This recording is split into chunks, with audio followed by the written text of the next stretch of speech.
சுஜாதா அவர்கள் எழுதிய பாதி ராஜ்யம் குறுநாவல்.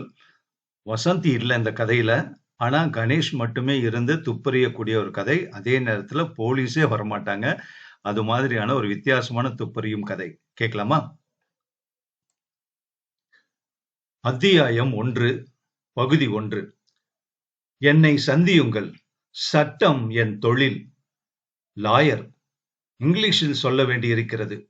வக்கீல் என்று குடைபிடித்துக் கொண்டு அழுக்கு கோட்டு அணிந்து கொண்ட பொடி ஆசாமியை ஞாபகப்படுத்த விரும்பவில்லை. வழக்கறிஞர் என்று தமிழ் சினிமாவில் கடைசி சீனில் மளமளவென்று சவரம் பண்ணிக்கொண்டு கணம் கோட்டார் அவர்களே என்று சுட்டு விரலை அபரிமிதமாக பிரயோகிக்கும் நபரையும் ஞாபகப்படுத்த விரும்பவில்லை.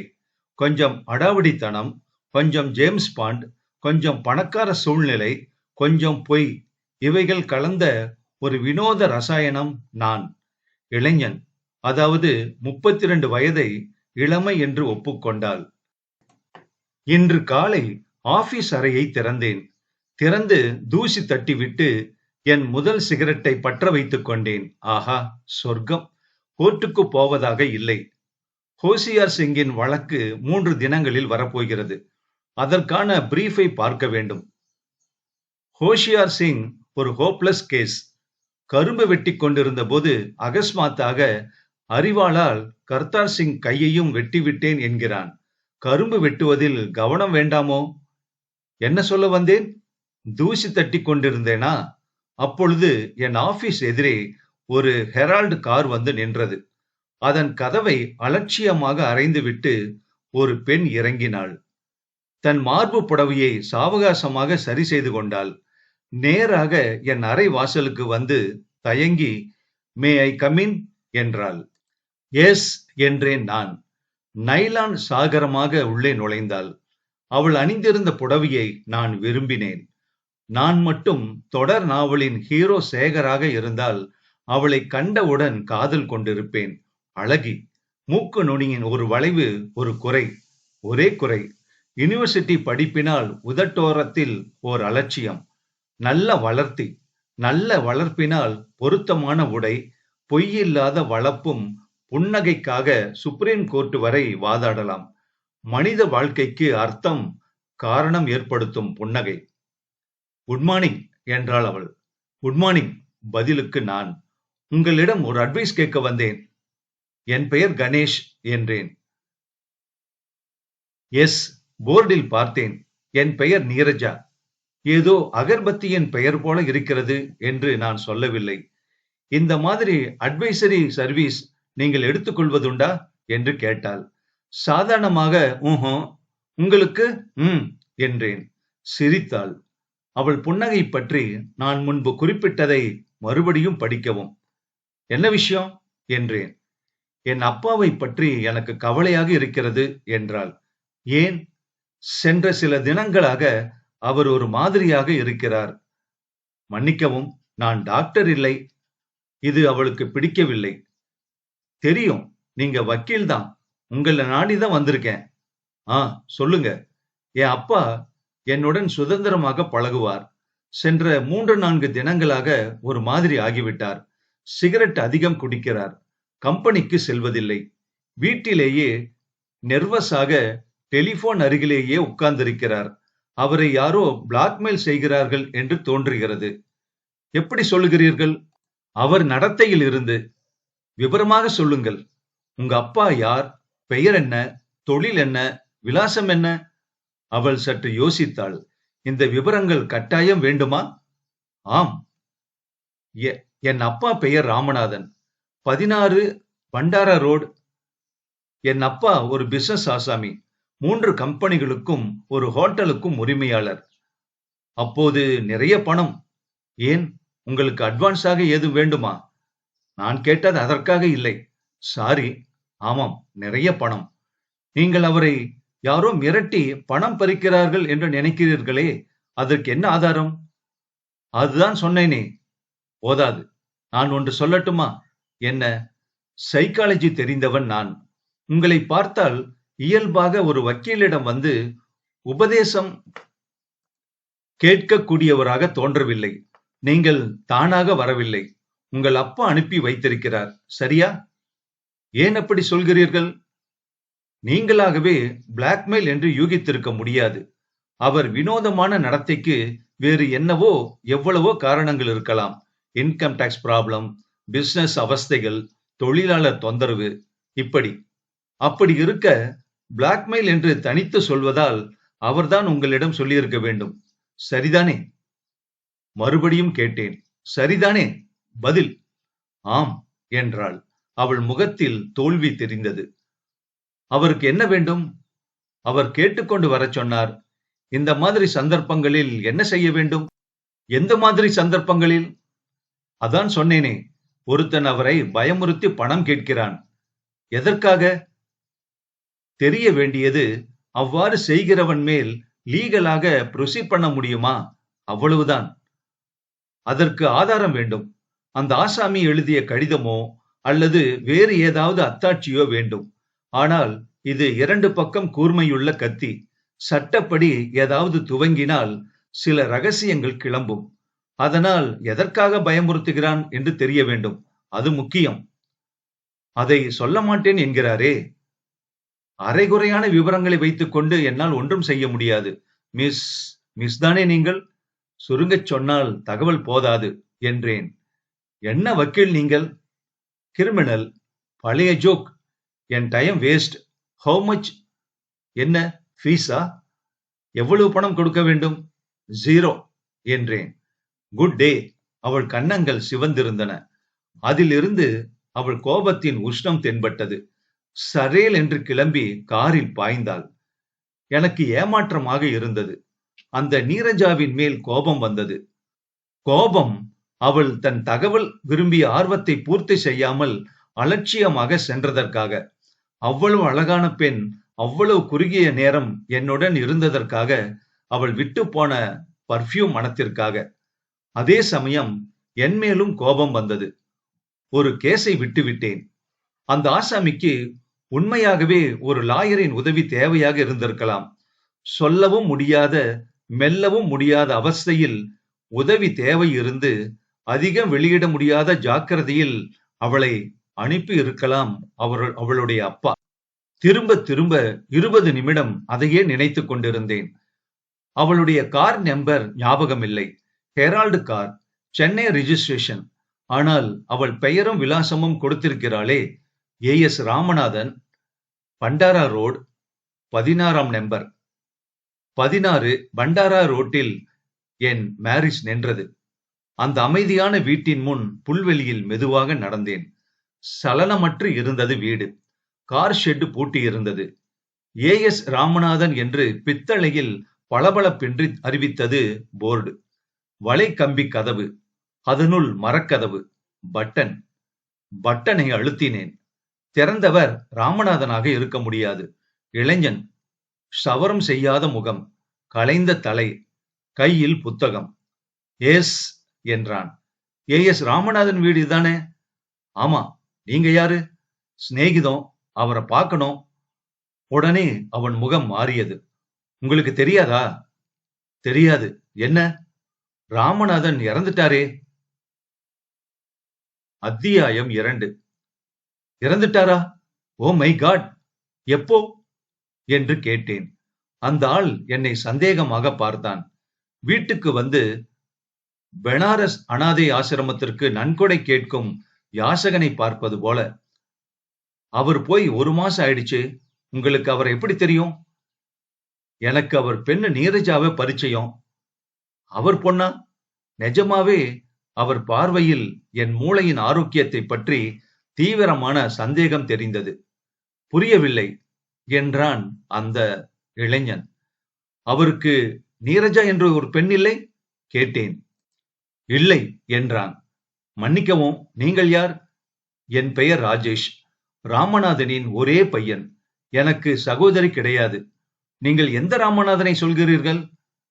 மன்னிக்கவும், தகவல் பூரணமாக இல்லாமல் வந்திருக்கிறேன். வெளியே நடந்த நான் அந்த நீரஜாவை எதிரில் பார்த்திருந்தால் உடனே கொஞ்சம் உப்பும் மிளகும் சேர்த்து கொண்டு அவளை சாப்பிட்டிருப்பேன். அவ்வளவு கோபம் வந்தது அவள் மேல். அப்பாவின் பெயரை கேட்டதற்கு வேறு யாரோ ஒரு மாஜி ஆசாமியின் பெயரை கொடுத்திருக்கிறாள். இருக்கட்டும் நீரஜா, நான் சாமானியன் இல்லை. உன்னை கண்டுபிடிக்கத்தான் போகிறேன். ஹெரால்டு கார் சென்னை ரிஜிஸ்ட்ரேஷன் என் டெல்லியில் அரிது. அதை மட்டும் ஞாபகம் வைத்திருந்தேன். வெளிர் நீல ஹெரால்டு கார், MS ஏதேதோ அதன் நம்பர். பார்க்கலாம். 3 சாயங்காலங்கள் கனாட் பிளேஸையே வேட்டை நாய் கணக்காக சுற்றினேன். 3வது மாலை அந்த காரை நான் பார்த்தேன். உள்வட்டத்தில் அலட்சியமாக, அவஸ்தையாக 2 அம்பாசிடர்களுக்கு நடுவே பார்க் செய்யப்பட்டிருந்தது அந்த கார். காரில் ஒருவரும் இல்லை. ஒரு பெரிய புத்தக கடைக்கு எதிரே அந்த கார் நின்றிருந்தது. நான் புத்தக கடைக்குள் நுழைந்தேன். அதன் கண்ணாடி கதவுகளின் ஊடே அவள் காரை கவனிக்கலாம். அதற்கு சௌகரியம் இருந்தது. புதிய புத்தகங்கள் இறைந்திருந்தன. மேலாக அவற்றை மேய்ந்தேன். கண்ணாடி வழியே காரையே பார்த்து கொண்டிருந்தேன். அவள் இன்னும் வரவில்லை. கார் அங்கேயே இருந்தது. வாட்சாயனரின் ஆங்கில மொழிபெயர்ப்பை புரட்டினேன். ஒரு பெண்ணும் ஆணும் ஒருவரை ஒருவர் மிகவும் தீவிரமாக விரும்பும் போது, அவர்கள் ஒருவருக்காக ஒருவர் மிகவும் ஏங்கும் போது, அவர்கள் பாலும் தண்ணீரும் போல் கலக்கிறார்கள். மறுபடி காரை பார்த்தேன். அடடே, அவள்தான். கார் சீட்டில் உட்கார்ந்து ஸ்டார்ட் செய்து கொண்டிருந்தாள். நான் ஒரு அமெரிக்க மாதிடம் மன்னிப்பு கேட்டுவிட்டு வெளியே வருவதற்குள் அவள் காரை ரிவர்ஸில் எடுத்து ஒரு கோபமான அரை வட்டத்தில் பின்னால் சென்று மற்ற கார்களின் பொது ஓட்டத்தில் கலந்து விட்டாள். நான் என் மேரிஸில் பாய்ந்தேன். ஒரு பர்லாங் தான் போயிருப்பாள். இடது பக்கம் திரும்பினாள். நானும் திரும்பினேன். அவள் பிரேக் லைட்டுகள் ஜோதியில் ஜொலித்தன. நான் மெதுவாக ஓட்டினேன். அவள் இறங்கி எதிரே இருந்த ரெஸ்டாரண்டில் நுழைந்ததை பார்த்தேன். லார்ட்ஸ் என்று நியான் இரவை கிழித்துக் கொண்டிருக்கும் நவீன ரெஸ்டாரண்ட் அது. அமெரிக்க கப்பல் கார்கள் டஜன் கணக்கில் நின்று கொண்டிருந்தன. அதன் நடுவில் என் காரை மூட்டை பூச்சி போல பார்த்தான் அந்த ஹோட்டல் வாசல் சேவகன். நிறுத்திவிட்டு உள்ளே நுழைந்தேன். அவளை தேடினேன். முதல் பார்வைக்கு அவள் எனக்கு தென்படவில்லை. இந்த புது மாதிரி ஹோட்டல்களை ஏன் தான் இப்படி இருட்டடிக்கிறார்களோ? வெளியில் இருந்து உள்ளே வந்தால் தடுக்கி விழாமல் ஒரு மேஜையை அடைபவனுக்கு பத்மபூஷன் கேள்வி கேட்காமல் கொடுக்கலாம்.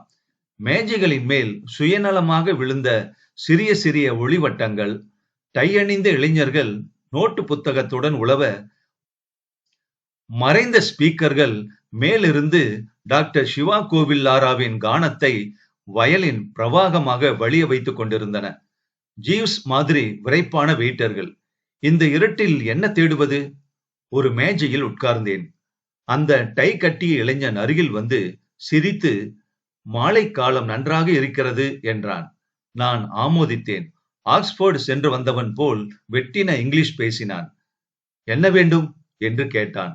மெனு பிளீஸ் என்றேன். தேசப்படம் மாதிரி ஒரு மெனுவை கொண்டு வந்து கொடுத்தான்.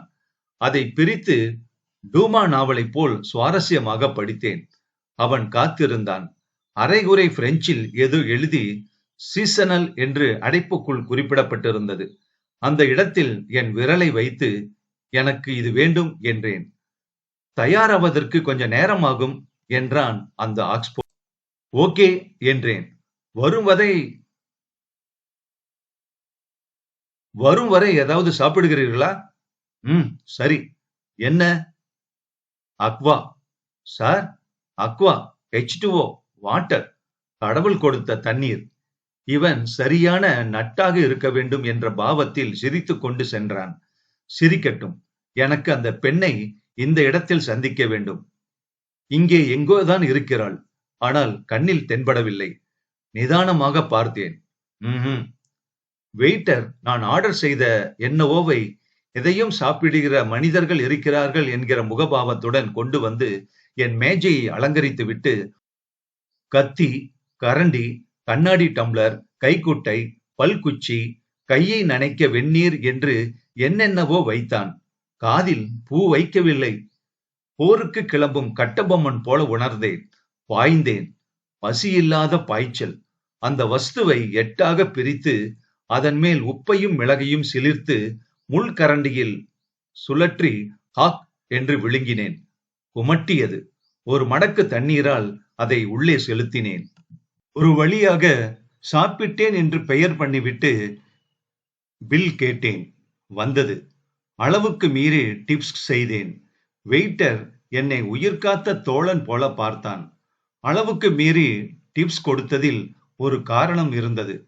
எனக்கு ஒரு யோசனை தோன்றியது. வெயிட்டரை கூப்பிட்டேன். பரிவுடன் அருகில் வந்தான். இந்த ஹோட்டல் முதலாளி யாரு என்று கேட்டேன். சந்திரசேகர், ஒரு மதராசி என்றான். அவருக்கு ஒரு பெண் உண்டா? உண்டு. அவள் பெயர் நீரஜாவா? பெயர் தெரியாது ஷாப். கொஞ்சம் முன்னாடி இந்த ஹோட்டலுக்கு வந்தாளா இல்லையா? ஆமா. எங்க அவ? மாடிக்கு போயிருப்பாங்க. ஒரு காரியம் செய் நீ. அவன் பையில் இருந்து பென்சிலை எடுத்து என் பில்லின் பின்பக்கத்தில் கீழ்கண்டவாறு எழுதினேன். உங்களை நான் கண்டுபிடித்து விட்டேன். உங்களை பார்க்க விரும்புகிறேன். கணேஷ். ஞாபகம் இருக்கிறதா? லாயர் என்று எழுதி, இதை உங்கள் முதலாளியின் பெண்ணிடமோ அல்லது முதலாளியிடமோ கொடுத்து பதில் வாங்கி வா என்றேன். அவன் சென்றான். நான் காத்திருந்தேன். தூரத்தில் உட்கார்ந்திருந்த ஒரு பெண் குழந்தை ஐஸ்கிரீம் கப்புக்கு மேலே என்னை எட்டி பார்த்து நாக்கை நீட்டியது. நான் பதிலுக்கு நாக்கை நீட்ட உடனே அது மறைந்து கொண்டது. ஒரு நிமிஷம் அனுமதித்து மெல்ல எட்டி பார்த்தது அந்த குழந்தை.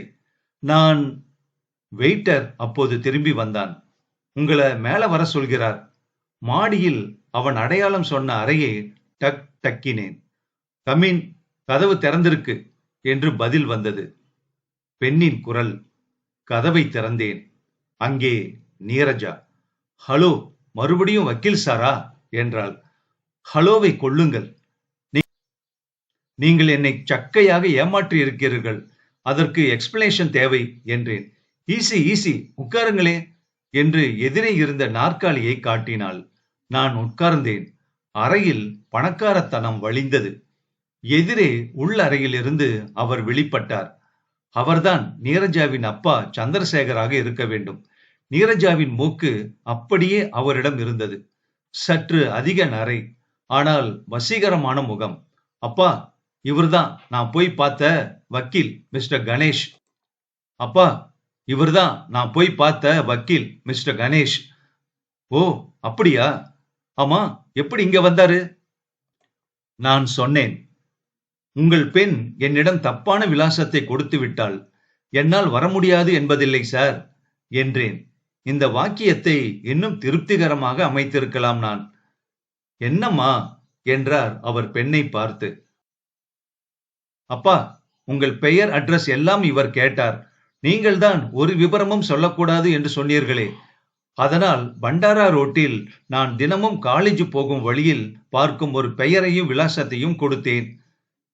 சந்திரசேகரன் சொன்னார். மிஸ்டர் கணேஷ், எனக்கு உங்கள் உதவி தேவைப்பட்டது என்னவோ நிஜம்தான். அதே சமயம் மற்றவர்களிடம் என் ரகசியத்தை பகிர்ந்து கொள்வதிலும் எனக்கு தயக்கம் உண்டு என்றார் மெல்ல. நீரஜா அப்போது சொன்னாள். என்னிடம் கூட முழுவதும் சொல்ல மாட்டேன் என்கிறார். யாரோ ஒருவன் இவரை மிரட்டி பணம் வாங்க முயலுகிறான் என்பது மட்டும் தெரிகிறது. மற்றபடி ஏன், எதற்காக என்று சொல்ல மாட்டேன் என்கிறார். மிஸ்டர் கணேஷ், நான் உங்களுக்கு கதை சொல்றது போல சொல்றேன், கேளுங்க. கேட்டுட்டு உங்களால உதவி செய்ய முடியும்னு நீங்க நினைச்சா இந்த கேஸ் எடுத்துக்கோங்க. இல்லைன்னா முழுசையும் மறந்துடுங்க. போலீஸுக்கோ வேறு யாருக்கோ தெரிவிக்க கூடாது. சரியா? ஓகே என்றேன் யோசித்து விட்டு. நீரஜா, நீ உள்ள போ என்றார். முனகிக் கொண்டே அவள் அறைக்குள் சென்றாள். அவள் கதவை மூடிய படேரில் அவள் கோபம் தெரிந்தது. சந்திரசேகர் ஒரு சிகரெட் பற்ற வைத்துக் கொண்டு பெட்டியை என் முன் நீட்ட நான் அதை மறுக்க நாற்காலியை என் எதிரில் இழுத்து போட்டு கொண்டு உட்கார்ந்தார். மிஸ்டர் கணேஷ், நான் சொல்ல போறது உங்களுக்கு அதிர்ச்சியை தரலாம். கொஞ்சம் இருங்க என்று சொல்லி உள்ளறையின் கதவை அணுகி சரேல் என்று அதை திறந்தேன். அங்கே நின்று கொண்டிருந்த நீரஜா முற்றிலும் இதை எதிர்பாராமல் என்னை பார்த்த அதிர்ச்சியில் திடுக்கிட்டு போனாள். அதே சமயம் வெறுப்பில் என்னை மகா கோபமாக பார்த்தாள். அப்பா சொல்றத கேட்கணும், அதுதான் நல்ல பொண்ணுக்கு அடையாளம் என்று சொன்னேன். எப்படியோ நாசமா போங்க என்று கதவை மறுபடி மூடிக்கொண்டாள். நான் திரும்பி வந்து உட்கார்ந்தேன். மிஸ்டர் கணேஷ், நான் ஒரு ஆளை கொலை செஞ்சிட்டேன் என்றார் சந்திரசேகர். அத்தியாயம் 3. இது பி.ஜி. உடௌஸின் நாவலாக இருந்தால் சந்திரசேகர் சொன்னதை கேட்டதும் நான் நாற்காலியில் இருந்து சுத்தமாக 5 அடி எவ்வி குதித்திருப்பேன். என்ன சார் இது? இன்னைக்கு வியாழக்கிழமை என்பது போல் அவ்வளவு சாதாரணமாக ஒரு ஆளை கொலை செஞ்சிட்டேன்னு சொல்றீங்க என்றேன். சாதாரணமாகவா? என் கண்களை பார் கணேஷ். என்னுடைய கண்களுக்கு கீழ் கவலையினால் கருப்பு வட்டங்கள் தெரியவில்லை? என்னை பார்த்தால் நெர்வஸாக தெரியவில்லை? கடந்த 3 நாட்கள் ஒரு நாளைக்கு 6 பாக்கெட் சிகரெட் புகைக்கிறேன். இதோ பார். கையில் நிக்கோட்டின் கரையை காட்டினார். மிஸ்டர் கணேஷ் என்றார். இல்ல சார், மிஸ்டர் வேண்டாம். ஓ சரி கணேஷ், எனக்கு இந்த ஹோட்டல் மட்டும் சொந்தமானதில்லை. உடன் 2 கம்பெனிகள் எனக்கு சொந்தம். ஒன்றில் மேனேஜிங் டைரக்டர், மற்றதில் மேனேஜிங் பார்ட்னர். ஏர் கண்டிஷனர்கள், சில எலக்ட்ரிக் சாதனங்கள், பிவிசி, இப்படி விதவிதமாக தயாரிக்கும் கம்பெனிகள். பெரும்பாலான ஷேர்கள் என்னிடமும் என் பெண்ணிடமும் தான். சுருங்கச் சொன்னால் மொத்தமும் என்னுடையது. கம்பெனிலா படித்திருக்கிறாயா கணேஷ்? தொட்டிருக்கிறேன். அதை விடு. என் எல்லா கம்பெனிகளுக்கும் சில பொதுவான காரியங்களை அசஃப் அலி ரோடில் ஒரு ஆபீஸில் கவனித்துக் கொள்கிறோம். கொஞ்சம் பெரிய ஆபீஸ் தான். அந்த ஆபீஸில் சந்தோஷ் என்கிற ஒரு ஸ்டெனோ டைபிஸ்ட். அவள் டைப் அடிப்பதை தவிர, அதுவும் தப்பாக, பாக்கி எல்லாம் செய்து வந்தாள். எல்லாம் என்றால்? எல்லாம் என்றால் எல்லாம் தான். சரி, மேலே சொல்லுங்கள். அவளால் ஆபீஸாக இல்லை. ஒருவருக்கொருவர் பூசல். அவள் சில தினங்கள் அணிந்து கொண்டு வந்த உடைகளிலேயே எங்கள் புரொடக்ஷன் 25% குறைந்திருக்கும். அசிஸ்டன்ட் மேனேஜர் ஒருவன் வீட்டுக்கு போய் வந்து கொண்டிருந்தாள். அவன் பிரம்மச்சாரி. அவன் வீட்டில் இவளுக்கு என்ன வேலை? தோட்டக்கலை சொல்லிக் கொடுக்கிறாளாம். வாயாடி. சுமாராக இருப்பாள். ஆனால் அபாரமான உடம்பு, கோதுமை வளப்பமான தேகம். ஆபீஸே ஆடிக்கொண்டிருந்தது அவளால், அவள் ஒருத்தியால். அவள் சிரிப்பில் நாசமாகிக் கொண்டிருந்தது.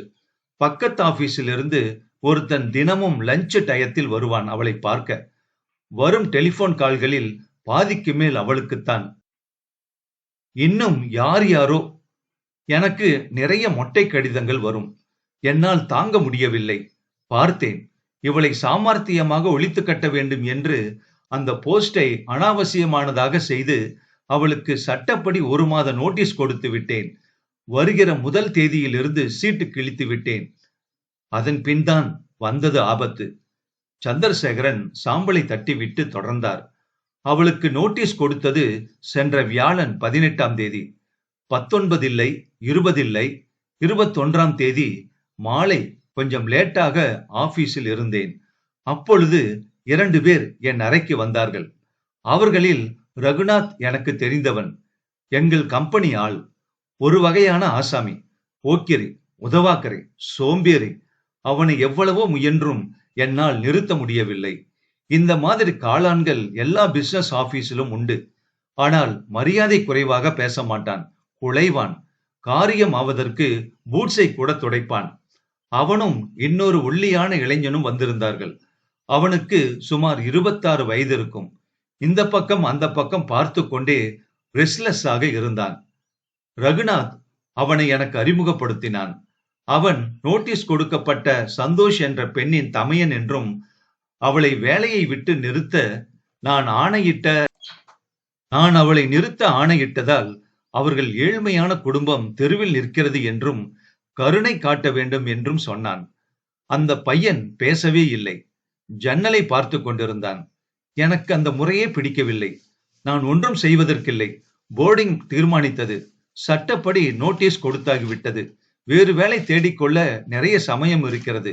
வேண்டுமென்றால் எல்லாவற்றையும் மறந்து ஒரு நல்ல பொய் சர்டிபிகேட் தருகிறேன். வேறு ஒன்றும் அவள் விஷயத்தில் என்னால் செய்ய முடியாது என்றேன் உறுதியாக.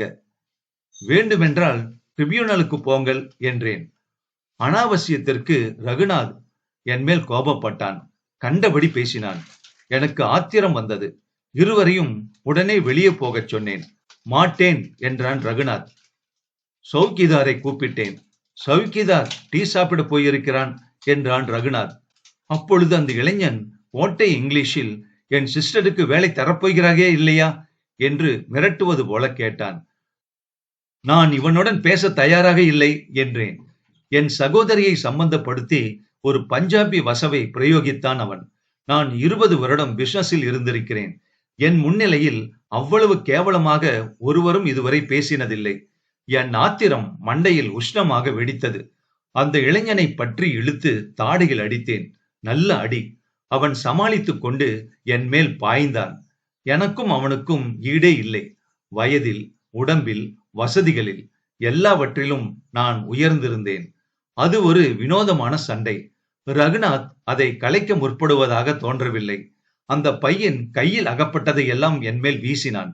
டெலிபோன் தொங்கியது. விளக்குகள் ஆடின. ஒரு சாஸ்திரி படம் உடைந்தது. என் மேல் புத்தி இல்லாமல் வந்து விழுந்தான்.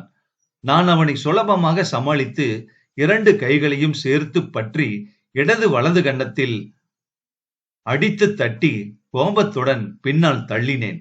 சற்று பலமான தள்ளல்தான். விழுகையில் அவன் பின்மண்டை மேஜையின் முனையில் மோதிய சப்தம் தெளிவாக கேட்டது. மல்லாக்க விழுந்தான். அப்படியே கிடந்தான். எழுந்திருக்கவில்லை.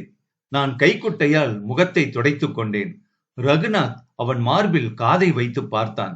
கண்களை பிரித்து பார்த்தான். அந்த தலை மடங்கி சாய்ந்தது. எனக்கு ஒரு விதமாக இருந்தது. முதல் தடவையாக அவன் உதட்டோரத்தில் ரத்தம் தெரிந்தது. சன்னமான கோடாக வழிந்தது. ரகுநாத் அவன் கையை பிடித்து பார்த்தான். பாஸ், செத்துட்டான் என்றான் பதறியபடி. மை காட், நான் அவனை கொல்லல, நான் அவனை கொல்ல நினைக்கவே இல்லை என்று கத்தினேன். இவன் மார்பில் காதை வைத்து பாருங்கள். உங்களுக்கு ஏதாவது கேட்கிறதா? பாருங்கள். இல்லை இல்லை, வேண்டாம் வேண்டாம். எனக்கு அவன் அருகில் போகவே அருவருப்பாக இருந்தது. என் கைகள் நடுங்கிக் கொண்டிருந்தன. முதலில் கோபத்தால், இப்போது பயத்தால். உடனே டெலிபோனை எடுத்தேன். டைரக்டரியின் முதல் பக்கத்தை பார்த்தேன். அவசர போலீஸ் உதவிக்கு என்ற சிவப்பை பார்த்தேன். 9 என் விரல் இருக்கும்போது, யோசியுங்கள் பாஸ் என்றான் ரகுநாத். என்ன யோசனை என்று கேட்டேன். இந்த நிகழ்ச்சி ரொம்ப துரதிர்ஷ்டமானது. நீங்கள் அவனை கொல்ல நினைக்கவில்லை. ஒரு உத்வேகத்தில் தள்ளியதில் நிகழ்ந்த தற்செயலான நிகழ்ச்சி இது. அந்த பணாதை பயல் என்னவோ போய்விட்டான். அவன் இப்படி நடந்து கொள்வான் என்று தெரிந்திருந்தால் நான் அவனை கூப்பிட்டு கொண்டே வந்திருக்க மாட்டேன் என்றான். என்ன வளவளன்னு பேசுற? நான் போலீசுக்கு தெரிவித்தாக வேண்டும் என்று சொன்னேன். பாஸ், அது வேண்டாம், தேவை இருக்காது என்றான். நீ என்ன சொல்ற? இவன் ஹிஷாரால் இருந்து இன்று காலை வந்தவன். உங்களை பார்த்துவிட்டு திரும்ப ஹிஷார் கிராமத்துக்கு திரும்ப இருந்தவன். இவன் இறந்ததை பார்த்தவர்கள் யார்? நாம் இருவரும் தான். இவன் தங்கை வீட்டை பொறுத்தவரை இவன் கிராமத்துக்கு சென்று விட்டான் என்று அவர்கள் தேட மாட்டார்கள். இங்கே நாங்கள் வந்ததையும் ஒருவரும் பார்க்கவில்லை என்றான். அதனால் போலீசுக்கு சொல்ல வேண்டிய தேவையில்லை பாஸ். போலீசில் சொன்னால் அதனால் ஏற்படக்கூடிய பப்ளிசிட்டியை நீங்கள் விரும்ப மாட்டீர்கள். அவர்கள் எளிதில் இது ஒரு விபத்து என்று நம்ப மாட்டார்கள். உங்களை அரெஸ்ட் செய்யக்கூடும். நீங்கள் அடிப்படையில் நல்லவர். அதனால் இந்த நிகழ்ச்சியை பார்த்த ஒரே சாட்சி என்கிற ரீதியில் நான் உங்களுக்கு உதவி செய்கிறேன். எப்படி? கீழே ஆபீஸின் டெலிவரி வேன் இருக்கிறது. கட்டடத்தில் ஒருவரும் இல்லை. பேசாமல் லிப்ட் வரை இவனை இழுத்து கொண்டு சென்று லிப்டில் இறங்கி பின்புறத்து காரிடார் வழியாக டெலிவரி வேனில் ஏற்றி விடுகிறேன். ஏற்றி ரிட்ஜ் தாண்டி கொண்டு சென்று அந்த முள்காட்டின் உள்ளே போய் புதைத்து விடுகிறேன் என்றான். என்ன? எனக்கு உடல் சிலிர்த்தது. பயப்படாதீர்கள். நீங்கள் பாடியை தொடக்கூட வேண்டாம். உங்களால் நான் உங்கள் நம்பிக்கையை பெற எதுவும் செய்ய நான் தயாராக இருக்கிறேன் பாஸ். என்னிடம் ஒரு சிகரெட்டை கொடுத்து அதை பற்ற வைத்தான். என் கரங்கள் நடுங்கின. என்னவோ குருட்டு யோசனை, பயம். நான் இதுவரை கொலை செய்யாததனால் போலீஸ் அச்சம். 20 வருஷமாக செங்கல்லாக நான் கட்டிய கௌரவ மாளிகை மாஜிஸ்ட்ரேட் கோர்ட்டில் தகர்க்கப்படுமோ என்கிற பயம் எல்லாம் சேர்ந்து பைத்தியக்காரத்தனமாக அந்த குருட்டு யோசனைக்கு நான் ஒப்புக்கொண்டேன். அவன் என்ன செய்தான் தெரியுமா? என் அறை கதவை திறந்தான். எதிரேயே லிப்ட் இருந்தது. அதன் கதவை திறந்து வைத்துக் கொண்டான். கைவாக கொடுத்து தோள்பட்டை அருகில் கீழே கிடந்ததை பற்றி தரதரவென்று இழுத்துக்கொண்டே சென்றான். சென்ற பாதையில் மெலிதான சிவப்பு கோடு போட்டுக்கொண்டே செத்தவன் ஊர்ந்து லிப்டில் முடங்கினான். நான் இன்னும் அரை மணி நேரத்தில் டிஸ்போஸ் செய்துவிட்டு வருகிறேன். அதற்குள் இதையெல்லாம் சுத்தம் செய்து விடுங்கள் என்று லிப்ட் கதவை மூடிக்கொண்டு இறங்கி போய்விட்டான் அவன். எனக்கு அந்த தனிமை தந்த கற்பனைகளினால் இன்னும் பயம்தான் அதிகரித்தது. கீழே ஜன்னல் வழியாக எட்டி பார்த்து கொண்டே நின்றேன். எங்கள் ஆபீஸ் கட்டிடத்தின் இடது பக்கத்து சந்தில் இருந்து டெலிவரி வேன் புறப்பட்டு வெளியே வந்தது தெரிந்தது. அதன் சிவப்பு விளக்கு குறுக்கே கடந்து ராம்லீலா மைதானத்தை ஒட்டி இர்வின் ஆஸ்பத்திரி பக்கம் சென்று வட்டத்தில் மறையும் வரை பார்த்தேன். ஒரு தற்காலிக நிம்மதி ஏற்பட்டது. கூலரில் இருந்து தண்ணீரை எடுத்து டஸ்டரை எடுத்து லினோலியம் தரையை சுத்தம் செய்தேன். 20 நிமிடம். அந்த தனிமையும் தோட்டி மாதிரி நான் செய்த சுத்தமும் நரகம் அது. 1 மணி நேரத்திற்கு பிறகு டெலிபோன் வந்தது. பாஸ், நீங்கள் வீட்டுக்கு போகலாம்.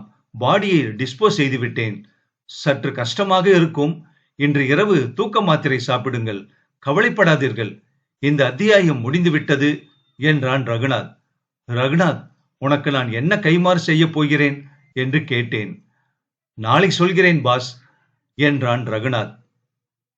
இந்த நாவல் அடுத்த பகுதியில் தொடரும். இந்த முதல் பகுதியில கணேஷுக்கு வேலையே இல்லை. அடுத்த பகுதியில் இருக்குமோ?